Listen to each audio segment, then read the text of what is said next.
This is The World According to Jen and Carolyn. Woot woot.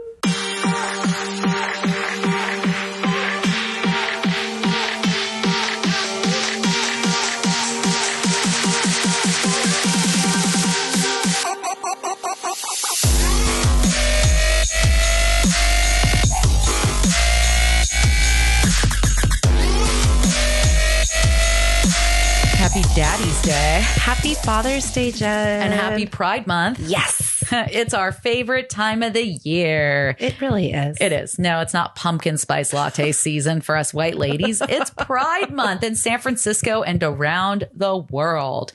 And me and Carolyn think that, sorry, I had a mortadella sandwich today. It was my cheat day. It's coming back to haunt me. When I have a cheat day, it's got to be like cured Italian meats. I'm like, just give me the meat, more cheese. garlic, the better. Yes, totally. It's coming back to haunt me. Cheat day comes but once a week. So to us, Pride is a magical time of the year where our LGBTQ plus community and allies like us, we come together and we celebrate a whole bunch of awesome stuff: art, music, history, love, and also the LGBTQ pluses community's right to exist.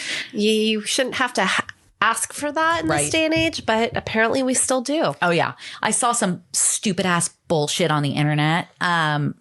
Some people were having like a hetero Pride Month. Oh, shut up. And holding it at a bar. You're heteros. These are the same people who are like, oh, can we have a white Pride Month? No. And it's like, you're really missing the point here, you assholes. But we're not talking to y'all. We're talking to...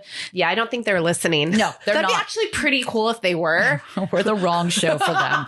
Guaranteed. But we're talking to other people who feel like us and, are appreciative of hopefully our allyship and our support and, 100%. Me being what,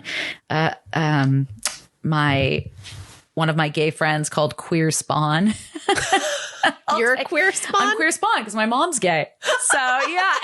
I love that. So I do feel like I too, Yes. I'm a part of this community. Yeah. I grew up in this community. Yeah. Like there were no straight people in my house ever. Unless it was my friends coming over for a sleepover. Yeah. Like it was a nonstop parade of bitches. It was like, who's my mom's twat du jour that she picked from the Bay Times. It was this, it still exists. It's a gay publication in the Bay Area. And she would meet women out of the personal ads. That's hot. Yeah. And then ultimately she moved on to Craigslist. Okay. Oh yeah. Not just at a bar? She would meet chicks at bars too. Like I would wake up in the morning as a child and there'd be like a random woman in her bed. And it's different when it's women.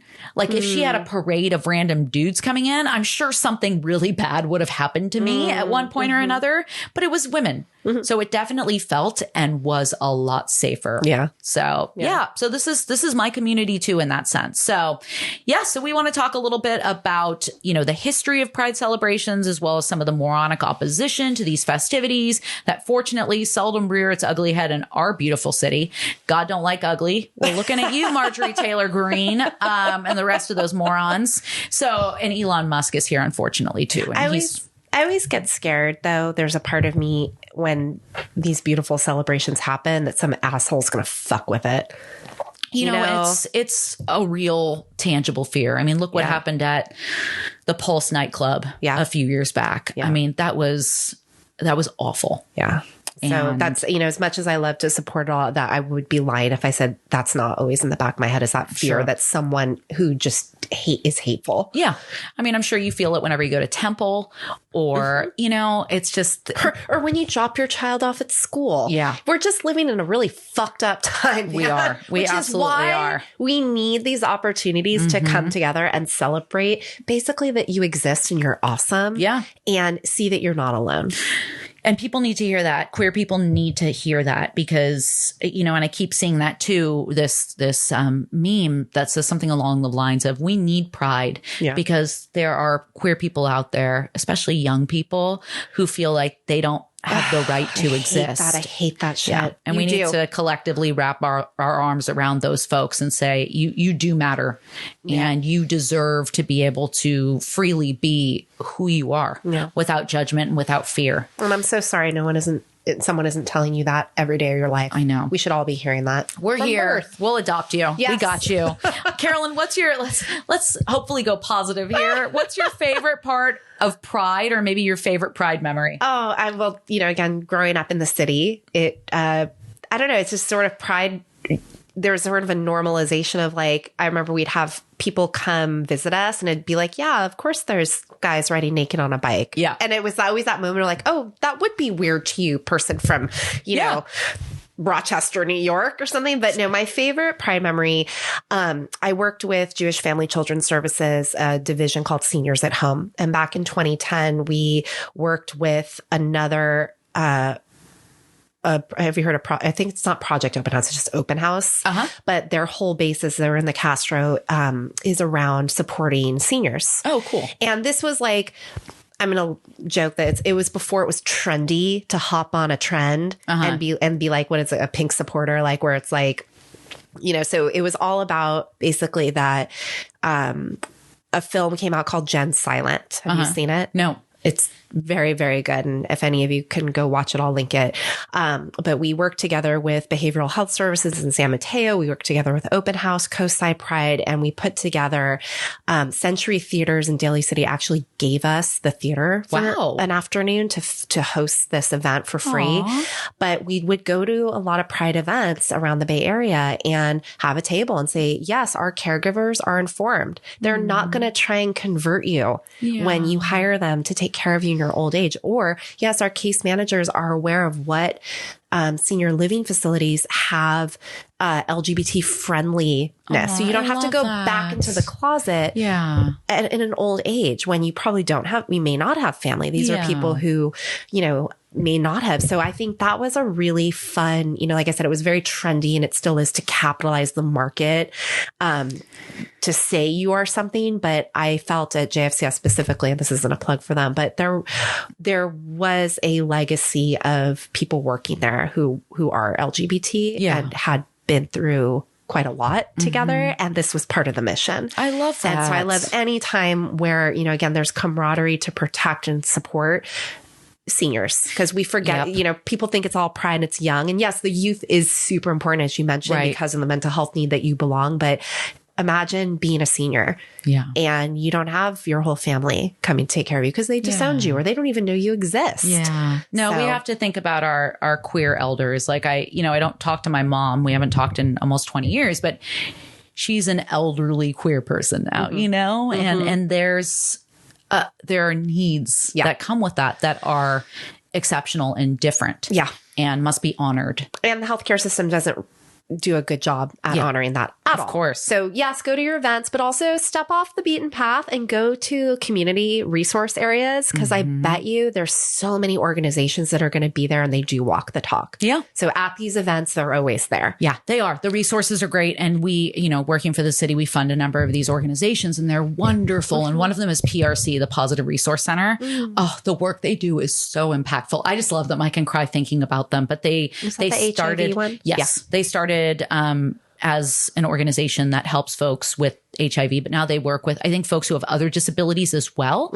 And it's just grown and grown and grown to this incredible organization. Good. I love them. I can't say enough good things. But if I'm talking about Pride and like my best memory, so as I mentioned, I'm raised by a lesbian. There were pretty much only queer people in my house, like mostly lesbians, but the occasional gay guy, which I loved because I needed male energy. Yeah. Because I was surrounded by, estrogen all the friggin' time. And I desperately wanted a daddy. And I thought it was as simple as flipping a switch. I'm like, just be straight, Mom. I just want to be like all these families we see on TV. Yeah. But I went to Pride when my mom's was cool. She was cool. That's how borderlines are, right? Yeah. They could be really fun and then they become dark and mean. And that's when you don't want to be around them. Yes. So I remember going to Pride with my mom, and my friend Shannon told me to tell this story.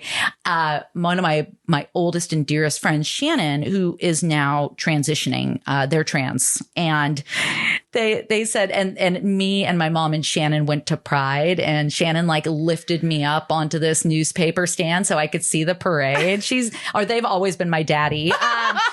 But Shannon's like, oh, tell the story about how we accidentally ended up when we were traveling in Portland. We ended up at Portland Pride. We're like, oh cool. my God, it's Pride. And we went into this bear bar and they're like, oh, tell a story about how we went into this bear bar and now how I'm becoming a bear. I'm like, yes, full circle. But yeah, it was cool because, I never knew where my mom partied and, my mom would talk about where she would go. And then once I became of age, I started going with her to the gay bars and stuff. And it was just this beautiful, like, family, this collective of people who were all just loving and sweet. And it was cool. It was really cool. I'm glad you have that memory with her. I do. Yeah. I have some good memories. It wasn't all beatings and verbal abuse. Sometimes she went to what was the place? G-spot? No. Like, cool. That was a bar. What was the other one that they almost closed down? The End Up? No. Oh, the Stud. The Stud. Oh, I remember. I love the Stud. My mom, when I was like 8, she was like, oh, I left my leather jacket at the club I was at last night. We had to drive to the Stud, which back in the day, that neighborhood was way fucking rough. And it was all like encampments and like, I was like, where are you partying? And of course it was the 80s or the early 90s. So she's like, just stay in the car. I'm going to run in and get my leather jacket. I'll be right back. I'm like, what the fuck? It's like Mad Max out here. I'd never seen it. I was living in Redwood City at the time. I'd never seen anything quite like that, but I was also fascinated. I'm Jen's like, what is happening here? Yeah, that might have been my first trip. You know what though? I loved, my dad's office was off Minna and Mission. Oh yeah. And I loved when we'd get to go downtown to that, because before the ballpark was there, that's what that whole area was. Yes. And I remember, like, I don't want to say I got turned on, but like it was fun. Yeah. There was just like something sexy about that area. There's life. Not the homelessness. Right. But there was a lot. It was alive. Yeah. And it was party. And now it's like this one block that's like Butter and like, where Monarch. But then you have the leather district over there, which is fucking great. And I went with my mom to the what the fuck is it called? The Leather Fair. I like that better. So cool. S&M Fair. S&M BDSM. It's in June. No, it's in the end of summer. That's I don't know why I can't remember what the name of it is, but it's amazing. I've been to that more than I ever have been to Me Pride, too. I watched a dude get flogged. Ooh. I'm kind of into that. I'm into all of it. I watched dudes lick each other's armpits. Oh, sweet. Which really turned me on. That's French. And I was like, I kind of want to lick armpits now. I'm into it. I don't, especially a dude's armpit or anybody who has a hairy armpit. They smelled good. They're hot dudes. Well, although some people are into smells. That's a whole nother episode, which we will bring to you. Let's do that. Fetishes. But I'm going to lick someone's armpit. Oh, dude. Right now we're going to talk to you about the history of Pride, though. So, this is the history of Pride from a worldwide perspective. I got this from the History Channel. So, in the early 1900s, when a handful of individuals in North America and Europe created gay and lesbian organizations, such as the Society for Human Rights, founded by Henry Gerber in Chicago in 1920. So things were happening relatively early. And then following World War II, a small number of groups like what did we say? The Mattachine? Is that how it's pronounced? Society. Yeah. And the Daughters of the Bilitis. So they talk all about this in Jen Silent. Oh, okay. The two women who created that publication are in it. And it's funny because the girl was like, she was like, I've never even heard of what that is. Am I supposed to know what that is? I'm surprised growing up in a lesbian house. I don't know what that is. Like, I don't know. I think it's Greek, not Roman. Yeah, it's Greek. Okay. Well, apparently they published gay and lesbian positive newsletters and grew more vocal in demanding recognition for and protecting against the discrimination of gays and lesbians. And a lot prior even to the 1900s, like Walt Whitman, there was always people publicizing in literature, and people love to go back and rewrite history, be like, that's not what he meant. It's like, nah, that's what he meant. Oscar Wilde. Oh, and then people want to talk shit about how quote unquote woke the new Little Mermaid is. It's like, do you know part of this world is about loving a man, like a dude loving a dude? Did you know that? I didn't know that. Why can't I remember Disney? the name? No, because this is from okay, I'm going to have to look it up because I can't remember who it was that wrote it. The Little Mermaid is an old story. From Hans Christian Andersen. Yes. Hans Christian Andersen wrote Part of Your World about a dude that he loved. No way. Yep. Part of Your World. Let's look up. Part of Your World, gay. Yep. There's a hidden layer to Part of Your World that makes a song resonant, particularly amongst queer people. Oh, I love The Little Mermaid even more now. Yeah. So I think I'm almost positive that that's the deal. Okay. Cool. Let's see. Oh, it's a song written by lyricist Howard Ashman and composer Alan Menken for Disney's animated feature The Little Mermaid. Yada, yada, yada, power ballad. But yeah, if you go back, I guess Hans Christian Andersen, like there's something about it that's gay. Anyway. Cool. They've always been among us, everybody. Oh, it's not new? You mean they didn't invent it? Right. The woke it's not a mob, choice? the snowflakes didn't make it up. Yeah. Shut up. I'm going to be equally sad and excited and pissed off in this episode. I know. There's a lot to unpack, as we said in grad school. Right. So in 1966, the Madison Society held a sip-in protest at Julius, a bar in New York City, where they demanded drinks after announcing they were gay in violation of local laws against serving alcohol to gays and lesbians. Cool. And we had Stonewall. The New York, my mom used to have a Stonewall poster on her bedroom door. And I was like, oh my God, I hope my friends don't see it. Before you talk about Stonewall, though. Yeah. Let's give SF some credit. Oh, yeah. Talk about the Compton Cafe. 1966. This is before Stonewall. 3 years before the world famous Stonewall riot in New York, a group of trans women in San Francisco stood up to a police officer inside Gene Compton's cafeteria in the TL. And it's a popular gathering spot for sex workers and trans women and men, I'm sure, as well. And they were fed up with harassment and abuse. It's said one of them threw a coffee in the officer's face, but who knows if that how it happened. But it sparked a chaotic riot, unprecedented movement of trans resistance to police violence. That happened before Stonewall. And I always find it interesting that gets left out. It does get left out. And I'm glad that you brought that up, especially since we're San Francisco people. So then Stonewall happened after. The New York Police Department would occasionally raid bars and restaurants where gays and lesbians were known to gather. This occurred on June 28th, 1969, when the NYPD raided the Stonewall Inn, a bar in Greenwich Village in Manhattan. So when the police aggressively dragged patrons and employees out of this bar, several people fought back against the NYPD, and a growing crowd of angry locals gathered in the streets. The confrontations quickly escalated and sparked 6 days of protests and violent clashes with NYPD outside the Stonewall Inn on Christopher Street and throughout the neighborhood. So by the time the Stonewall riots ended on July 2nd, which coincidentally is my mother's birthday, 1969, the gay rights movement went from being a fringe issue largely ignored by politicians and the media to front page news worldwide. So I want to take a moment to honor Marsha P. Johnson. Oh, yes. It's one of the most prominent figures of the gay rights movement of the 1960s and 70s in New York City. Apparently, the P stood for Pay It No Mind, which I fucking love.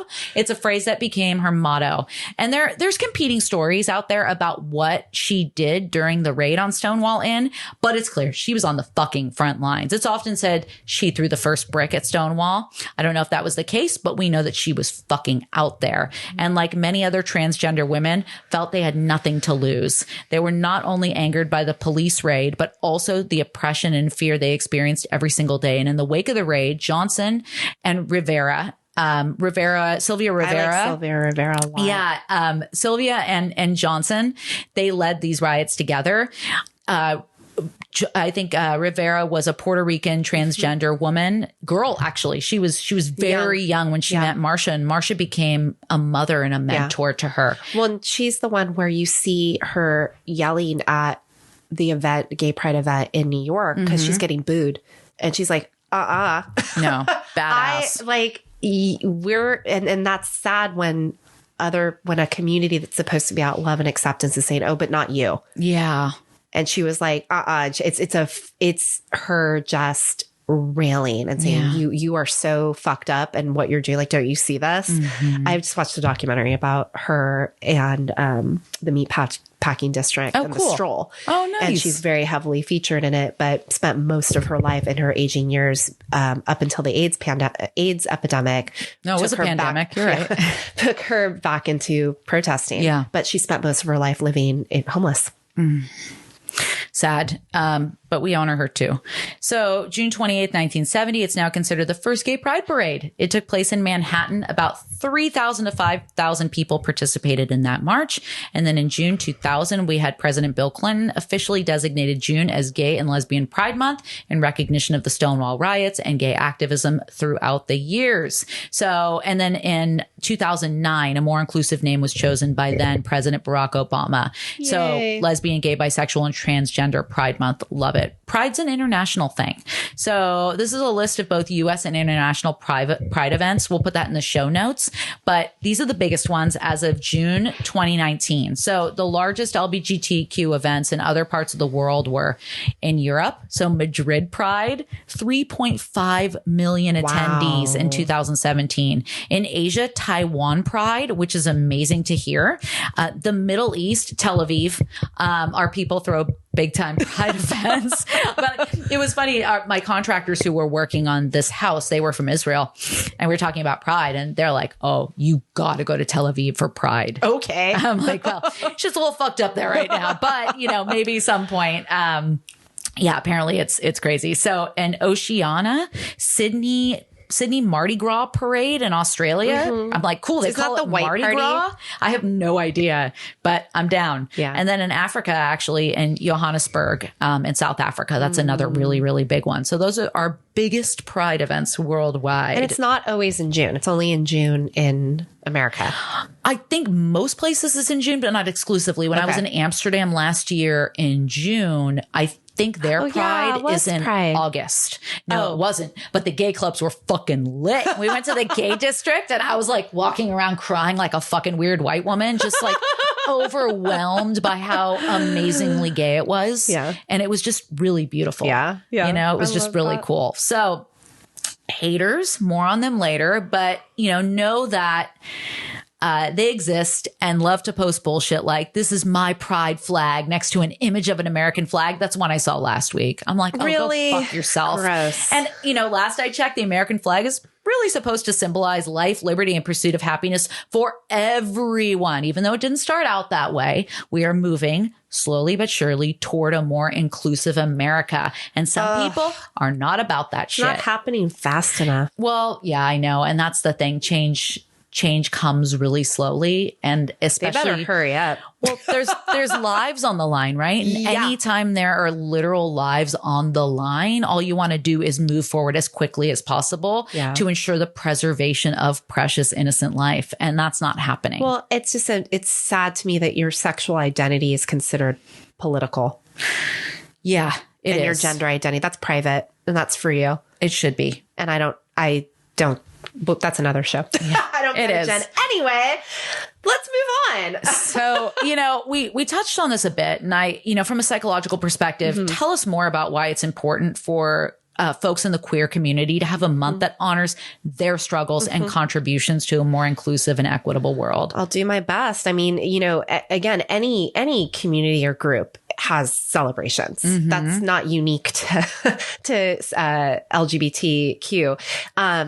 It's essential for communities to gather together, celebrate, honor not just their identity, their right to exist and inclusion, and celebrate also their place in history and say, where are we going? And I do appreciate that it went maybe there always has been this political, I don't even call it agenda. It's a mission, to fight for your existence. You and I have not woken up in the morning, had to hide who we are to just, I don't have to worry about kissing my boyfriend or holding his hand ever somewhere. That's not going to be a problem, and so the fact that still exists, fuck yeah, you get a chance to celebrate. And, again, it's a very, even as we do the history, it's a bittersweet existence. And the LGBT community has so many voices that have literally been erased.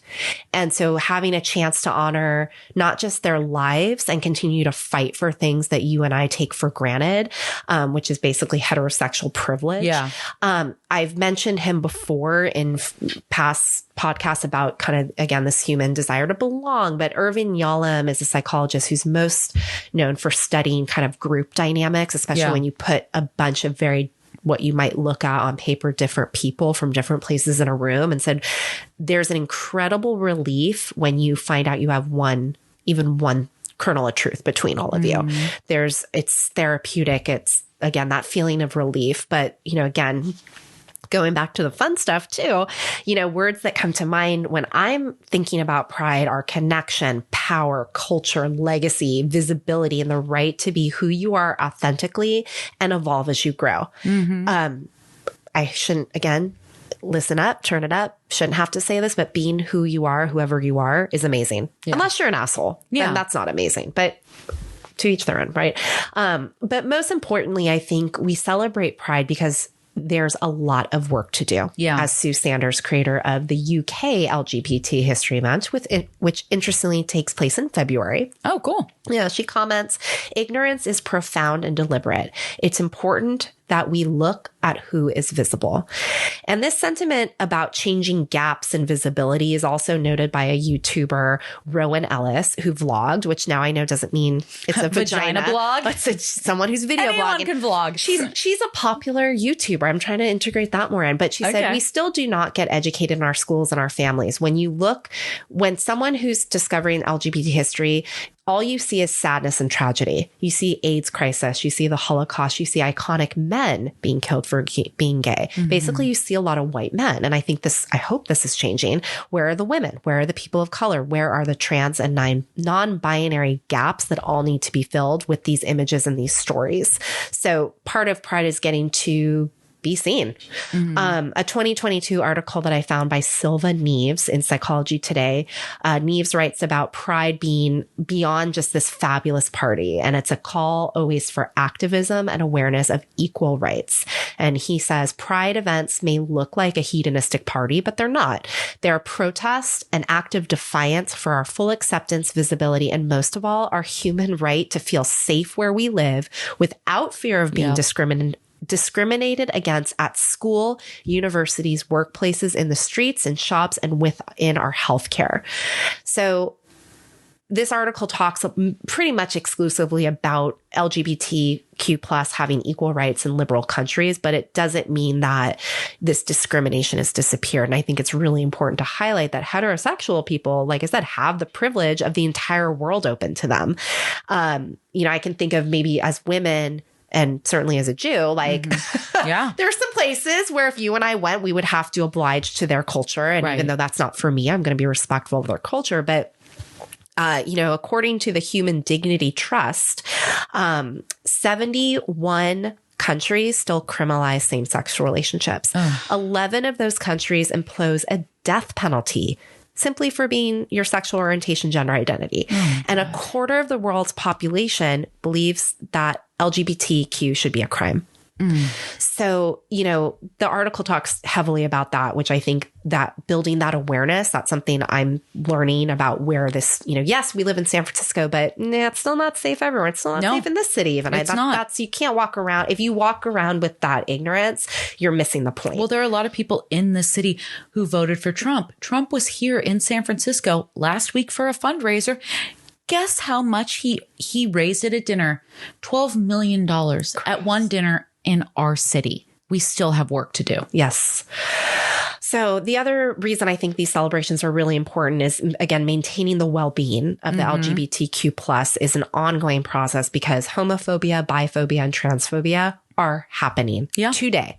We know that. You look at the news, you see that. A few more add-ons I'll say, families still disown their children for being gay. Lack of affirming agencies, laws, therapists, religious organizations. Anytime you gather a group in public or media and simply say we celebrate ourselves and exist, that has power.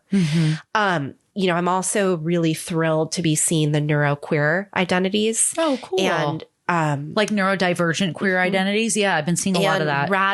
What a radically weird idea that someone with a disability even has sexual identities and desires. Yeah, I'm in a wheelchair, but my clit isn't cut off, asshole. That's the thing. We don't want to strip folks who have either physical or whatever disabilities, I worry about using the wrong verbiage, of their sexuality and their sexual needs. Like, that's wrong. They're human beings. Yes. And we infantilize them in that community and say they can't work. They can't. The organization I worked with, Square Peg Foundation, was huge about saying, of course they want to work and they can. We have to train them and give them opportunities. And yes, they have sexual desires and we're not going to penalize them. That doesn't make them weird. It makes them actually, that's very natural. Right. So anyway, it's really important to celebrate. That's good for your mental health. Yeah. No, good. The end. And I want people to have, good mental health and to be able to talk about their needs and express themselves without fear of God, the worst possible things happening to them when you think about places like fucking Florida where it's don't say gay. Are you fucking kidding me? Sometimes I forget about that. Like one of my best friends is a gay man and he's dating a dude who lives in Florida. And that dude has a podcast. He's amazing. And the things I'm not ignorant to the fact that this shit is happening in other states, but I am so fortunate to not only live in San Francisco where there's a ton of acceptance. I go to a municipal office every day where there's signs everywhere reminding folks of like, this is an inclusive place. I've got pictures of RuPaul on my fucking like cubicle. Like, you know, we watch movies like Paris is Burning together as a book club. I am so lucky. And as the daughter of a queer woman who grew up in the 80s and the 90s, I never thought this was possible. Even for me, who's like, I'm queer adjacent. This representation matters so much. It does. And when I talk to gay parents and I'm like, God, I'm so happy that we're now living in a time where it's not easy, but easier, at least here. To be yourself. You're more accepted. Like every public school I go to has the rainbow flag. Where I drop my kid off for camp is at a public school, rainbow flag. And just having that alone sends such a strong message. And I won't say the organization because it's surprising that this was said there, but it was a conversation about putting up rainbow flags and putting up, you know, safe space. And people were like, well, yes, you're going to include a lot of people, but you're going to turn a lot of people off. Oh, no. And it's like, if they, then good. I don't care about turning off the majority. I don't care. I care what about that doesn't make you feel safe. Right. Because of some weird fucking bullshit some dumbass told you. Oh yeah, because all gay men want you. No, they don't. No. Don't worry, honey. God, that's another thing. It's like, you can't even dress yourself. No self-respecting gay man is going to want to touch any of that. And also, if you're so focused on what people are doing in the bedroom, you better ask what's going on in you, baby, because you're going to be one of them Republican congressmen tapping your fucking foot under the bathroom stall trying to get a dude to suck you off. I mean, that's my belief, right? But I get, what's that phrase? Doth protest too much? Yeah. There's something going on. It's in my head, I went, well, then I'm glad they're not here because we're an inclusive organization and I don't want, if it's between making a child or a teen feel safe and not commit suicide, I'm okay losing some white bread income. I'm always in support of giving the support to marginalized folks. This was in the 2000s. Voice to the voiceless. I wasn't very popular at this Good. That means you were doing the right thing. So, I looked this up, by the way. So Part of Your World was actually written by a dude named Howard Ashman, who was a gay man who ultimately died of AIDS. I'm like crying reading the story, but he wrote Part of Your World and Disney wanted to cut it because it didn't test well. And he was like, I know, it's my favorite. And, he was notorious for, not just in this movie, but in Beauty and the Beast, putting in songs that I think were really representative, or not me, this is what other people think, really representative of the queer experience and feeling ostracized.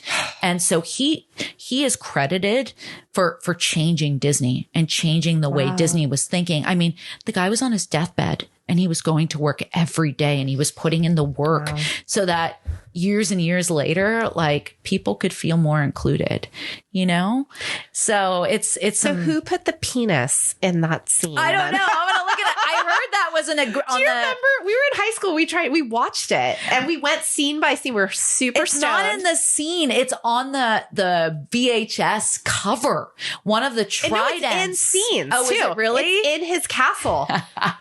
You don't remember. I don't remember. We were staying at someone else's house that one of our friends was house sitting. And we got hella stoned.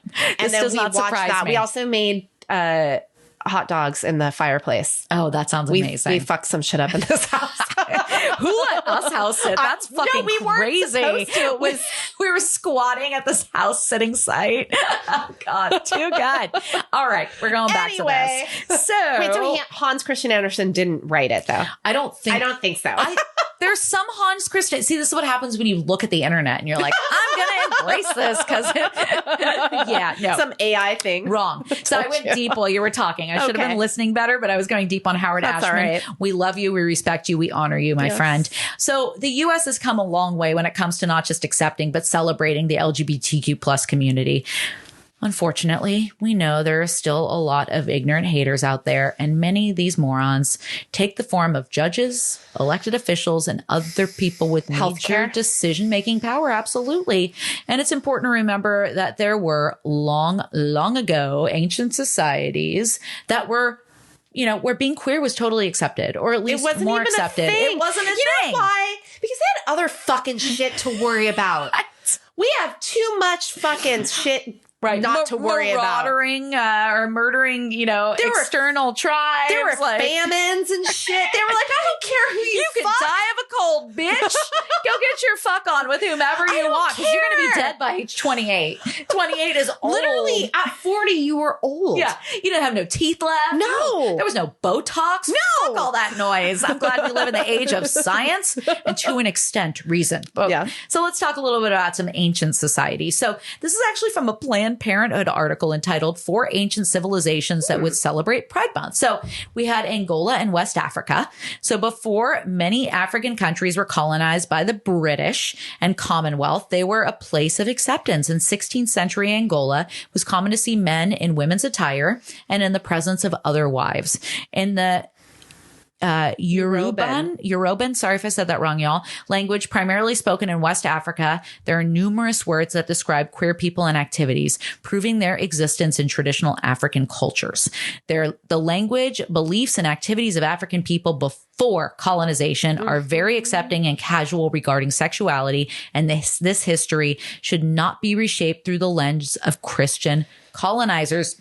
That's the problem. God, that mortadella just keeps coming. Oh, I'm so sorry, y'all. You're making me hungry burping too. on the microphone. Oh, gross. If that makes you hungry, you got some weird fetishes. I do love sandwiches. Armpits and sandwiches. Wee! They somewhat smell the same sometimes. Well, you know what's interesting about these cultures too is that anyone who how do I word this? You were sacred. Yeah. If you could be more than one thing. Well, it's like Native American society where you're two in spirit, which describes the trans experience. That's centuries old. Yeah. This is not new. It's not. None of it is. Absolutely. Because it doesn't matter. Yeah. And homosexuality isn't even strange in the animal kingdom. It happens. No, it does. It happens. Bonobos. You ever heard the song Lesbian Seagull by Engelbert Humperdinck, motherfuckers? Seagulls are lesbians. Well, that's it. Well, I'm going to talk about this in a section, but it's so funny too how the nature theory and if it doesn't happen in nature, it doesn't happen here. Mm-hmm. That's so stupid. It's dumb. And especially since human beings are capable of thinking, in a different, more, developed, nuanced way than animals. Yeah. We are animals, but with big ass brains. Yeah. Whether you choose to use that big ass brain is up to you. I'm talking to you, Florida. Then we go to imperialist China, another unexpected source of robust queer history. I didn't know any of this. Yeah. These accounts of homosexuality are sprinkled throughout China's history much before the Common Era, with some dating back as far as the 1800s, where a male emperor was reported to take male bedmates. Yay. The sexual fluidity of China is more apparent in the recently translated findings, which take place over many time periods. So fascinating. We had poems, where folks exclaim their love for one another when sharing a peach. That sounds hot. Love of a shared peach was it really used. a peach? That's two lesbians, it might be a euphemism. Yes. That's some bi person. I'm into it. I can eat a peach for hours. Oh, that's from Face Off. That's like Nick Cage. I've never seen Face Off. Oh my God, Face Off is so good. He's like, I can eat. There's some weird pedophilic stuff going on in that scene. We're not going to go there, but I can eat a peach for hours. So cool. Then we have Greece. That would annoy me after a right? while. We think about, get out of here. Get out of here. I got shit to do. Yeah.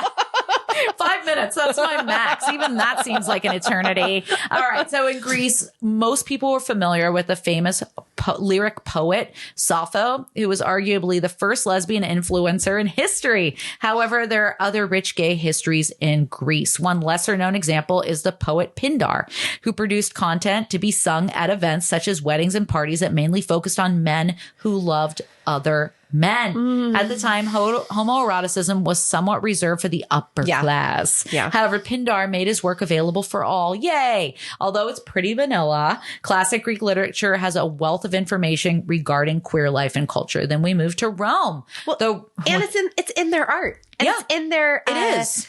It's in all their like ceramics and things like that. It's all there. I love that part in the birdcage. Sorry, Crossword, because I know you did this, where they're like looking at those bulls. She's like, what interesting bulls. They're great. Are they boys playing leapfrog? And then one of the guys like, I have a girl on mine. Oh, no. And then he puts, Agador comes over and puts the soup in. I know. Me and my husband love that movie. It's so good. Me and my husband have a podcast called Seen It with Bill and Jen, and we just reviewed it. Oh, I'll have to listen to that one. It's so good. And for me, it was such a, I remember that fear, which is so sad, of not wanting people to find out that my mom was gay and just wanting to be quote unquote normal. Totally. And finally at 18, coming to that point where I was like, you know what?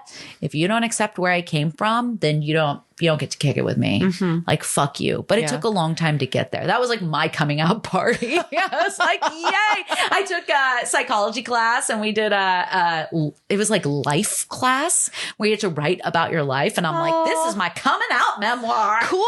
Do you still have that? I don't think so. Oh, man. It was probably written on a word processor somewhere. I probably wrote it by hand, bitch. This was 1999. I didn't have a computer. We didn't either. No. Poor. Okay. And then we go to Rome. The Romans mimic the Greeks in many ways. One example being sexuality. Yay. Rome is a complex history of homoeroticism, with men-on-men relationships being seen as desirable and proper, while lesbian love was seen as dirty and was generally frowned upon. Boo. This is until word spread of a man submitting to another. Then they're ridiculed, like Julius Caesar after his rendezvous with the king of Bithynia. Okay. Hot. So, it was interesting. It happened, but it was somewhat ridiculed to an extent. Yeah. I don't know. I'll talk about it. Oh, yeah. Cool. I have some stuff about it. Tell me more about this ridicule. And then in Greece, you had what was called pederasty, where it was younger or older guys of a certain status, economic status, taking younger lovers. I fell down a rabbit hole. A pederasty rabbit hole. And it was now again, this is where I think I almost hesitate to even talk about this because I don't like equating pedophilia with homosexuality, because there's literally no correlation or causation, by the way. But it was a form of courting, and they were not allowed to have sex with them. They were young boys. Yeah. I went way down the rabbit hole, but it talks about how this was, they do things that I think pedophiles do, like grooming and giving gifts, but they were never allowed to have sex with them. Right. And once they reached a certain age, they were like, okay, like, I've set you up for life. Now you go off and do this somewhere else. But it was a status. It was about status. Yeah. This wasn't, and any of these boys, again, if you were poor or a woman, you were either a sex worker or you were in that upper nobility. So it was the middle class was where it was like, you wanted a sugar daddy. Yeah. And also, I'm not going to look at ancient civilizations through my 2024 lens. When your life expectancy was like 35, I'm not saying like having sex with a small child is appropriate, but people were having kids by like 14, 15. Yeah. Like that was commonplace back then. Yeah. 18's kind of arbitrary. Yeah. But I definitely respect it, understand why it's necessary. And at the same time, this is thousands of years ago, man. Thousands of years ago. So we can't put on our 2024 goggles and judge. But I think that's where a lot of that narrative comes from. Yes. Which has been manipulated. Yes, that makes sense. Or maybe it was really awful and that people weren't consenting. I don't know because I wasn't there. I wasn't there either. Yeah. Two separate things, Right. people. And if you're educated, you could see through that. Yep. Not everyone is gotten over that homophobia, though. No, it's true. So, I think homophobia definitely has some strong colonial roots. It came up over and over again when we were researching this. Can you help us understand how colonialism has impacted the queer community? I love this term, imported homophobia. Oh, interesting. I love it. Two phenomenal articles. I know, I hate it. Well, I love when you can define language in a way that really gets to the point. Language is important. And what this is. Yeah. And the right shits on us for having quote unquote complicated language. But it's like, no, we have a desire to understand and we as human beings have to categorize things and name things. And that's not a bad thing. Yeah. We like to put all our nuts in a row and keep them so no pun intended. So I found two phenomenal articles. I highly recommend you look them, like actually go in our show notes and like look these up. Yeah. The first one's called the Stanford Encyclopedia of Philosophy. This is where I found a lot of information about Greek and Roman kind of perception of how it was a phenomenal article. I didn't even get to finish. It was really long. August 2022.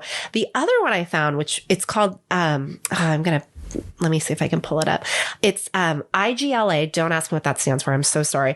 World 2023, the impact of colonial legacies in the lives of LGBT plus and other ancestral, sexual, and gender diverse persons. Wow.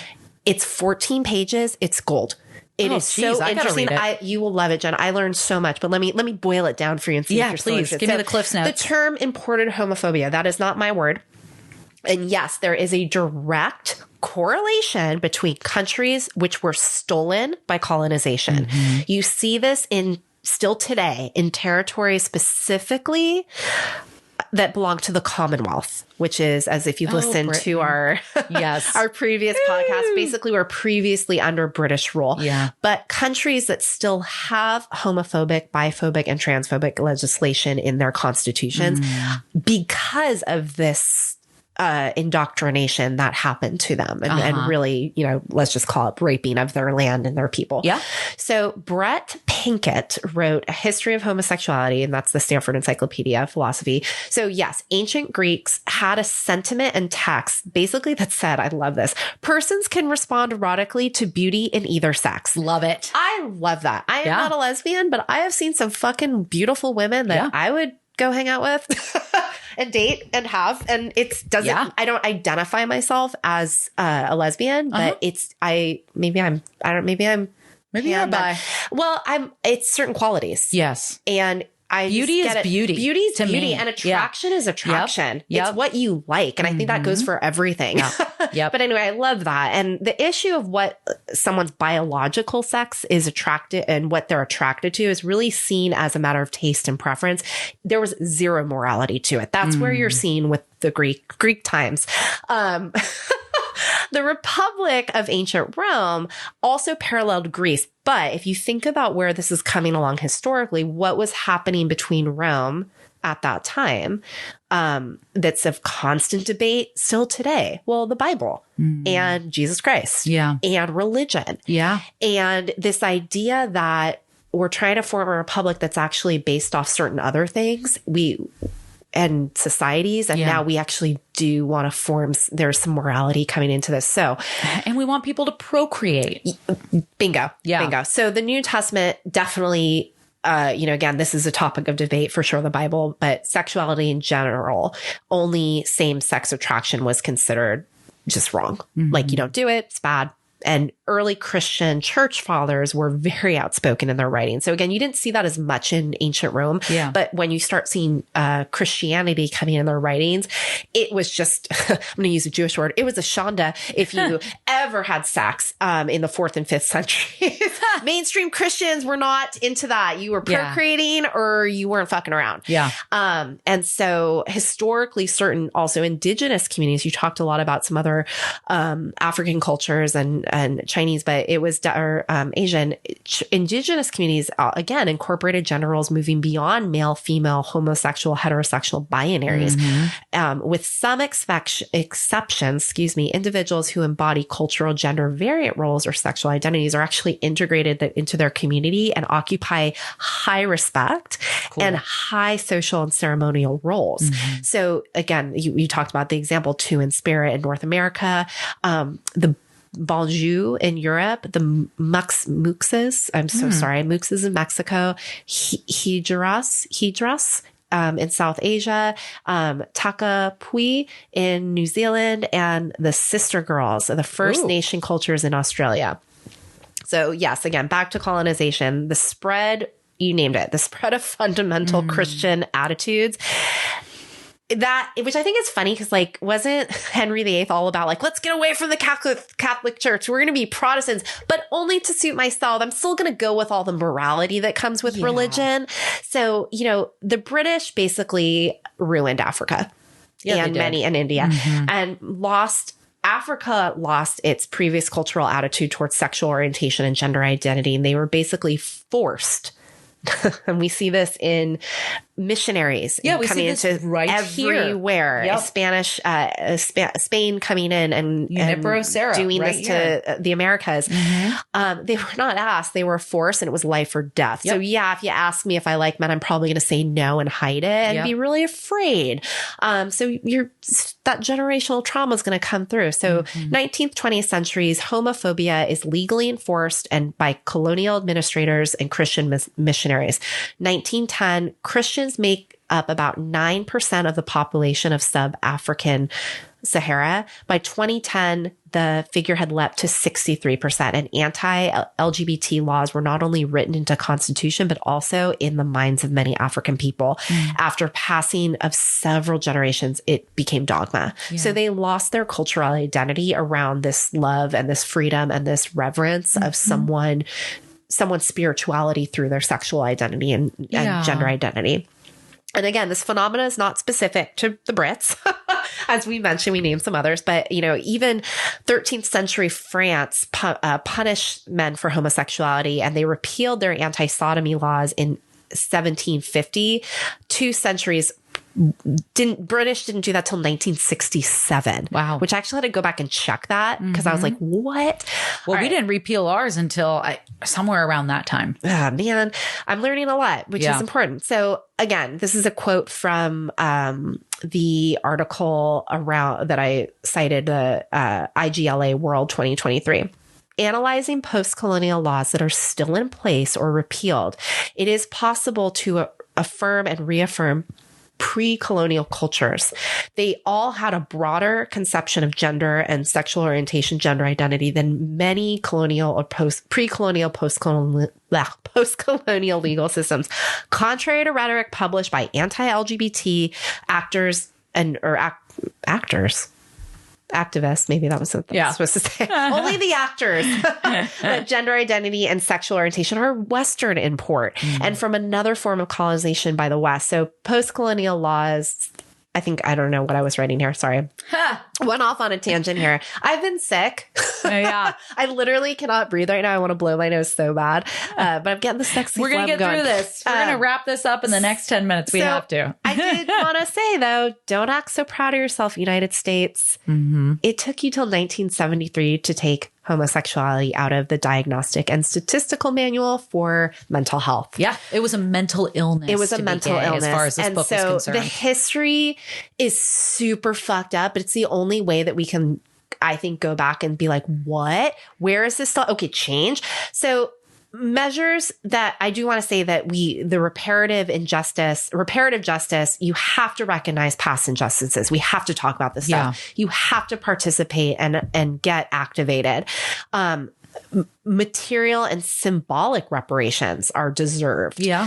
Decriminalize. Can we just decriminalize this, please? And repeal these colonial laws and raising awareness, recognition of ancestral identities, and increasing global awareness regarding unfortunate and just catastrophic LGBT laws currently being discussed and promoted in countries such as Uganda and Tanzania. We don't want to think about it because it's not here, but humans are humans, and if they're hurting, we need to care. Oh, yeah. No, it's important. And we have to look elsewhere. What is the injustice to one, or I can't remember, but it's an MLK quote, but it talks about just that. Like, it's really important that we pay attention to these injustices because it impacts us and it's part of us. And we can't act like that's happening over there and that it doesn't impact us and that we shouldn't be concerned. That's bullshit. I don't get it. So anyway, I just want to quickly touch on some important historical figures that I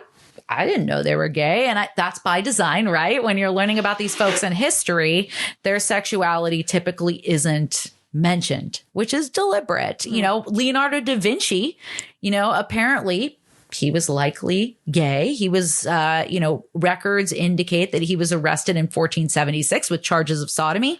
One of the most brilliant men ever, Oscar Wilde, we all know, was very gay.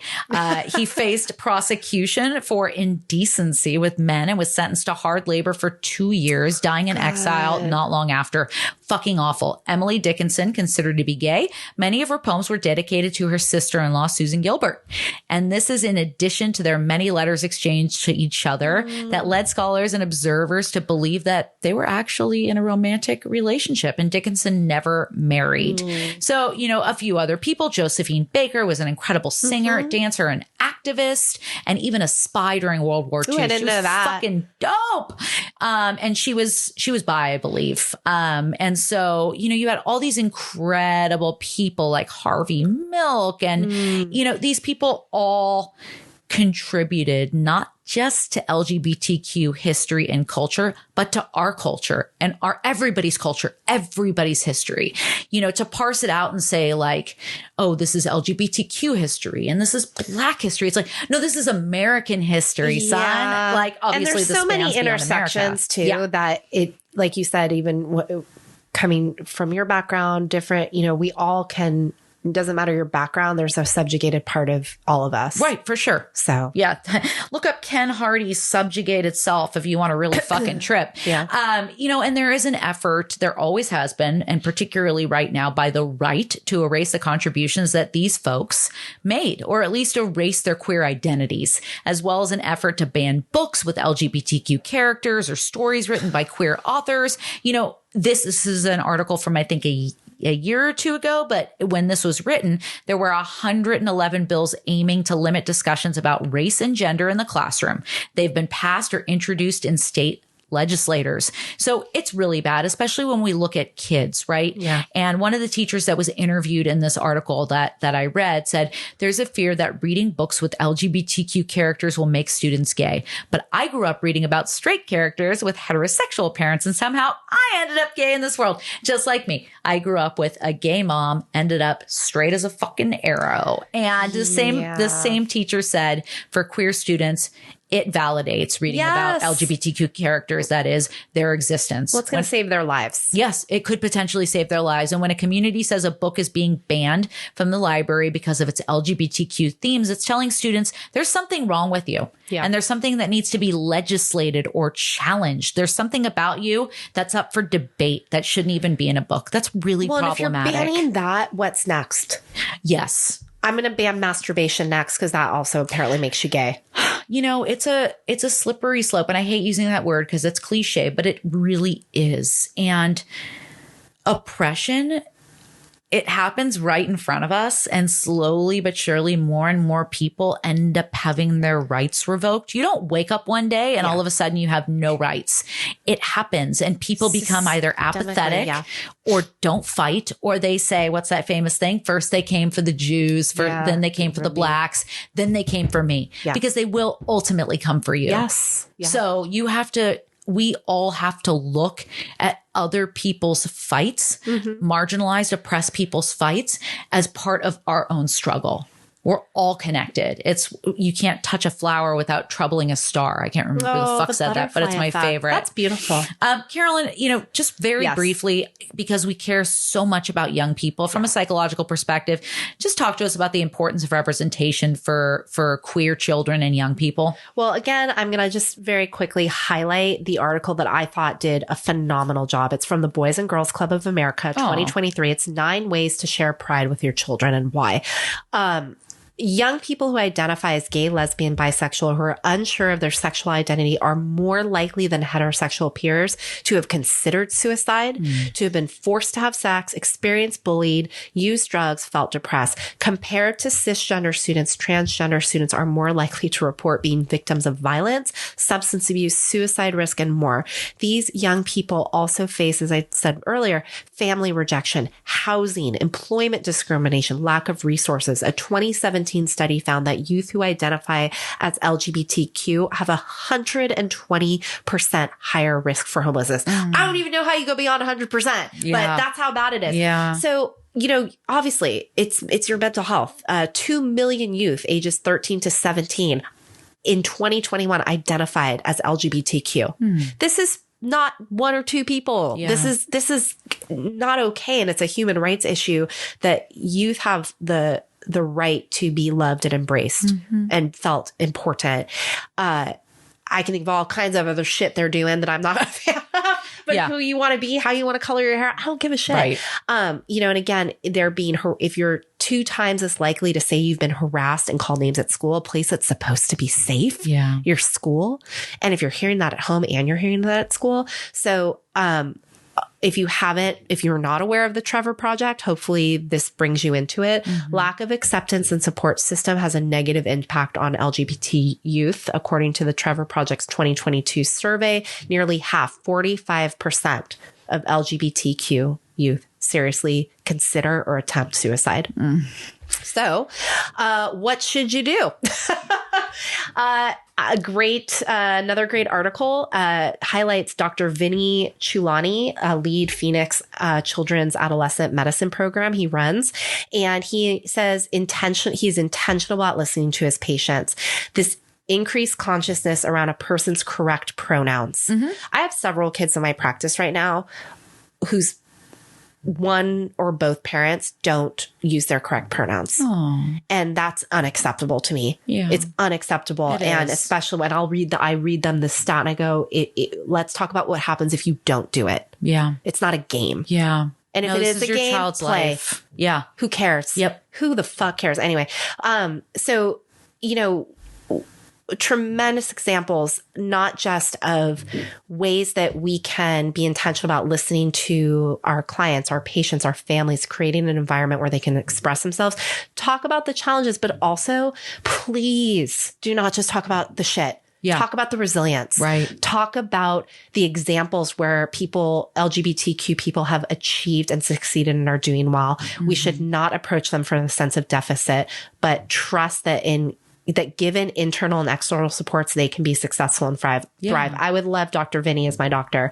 Dr. Vinny sounds rad. Goes into how to celebrate Pride with your kids, how to talk to them about it. It has videos, it has worksheets, it has free printouts. It's beautiful. That's amazing. And I think the ripple effect of not settling for anything less than a safe place where people, children especially, can feel themselves, it benefits everyone. Yep. Because when people see themselves included, guess what? They're more likely to include other people. Yeah. No, it's a ripple effect.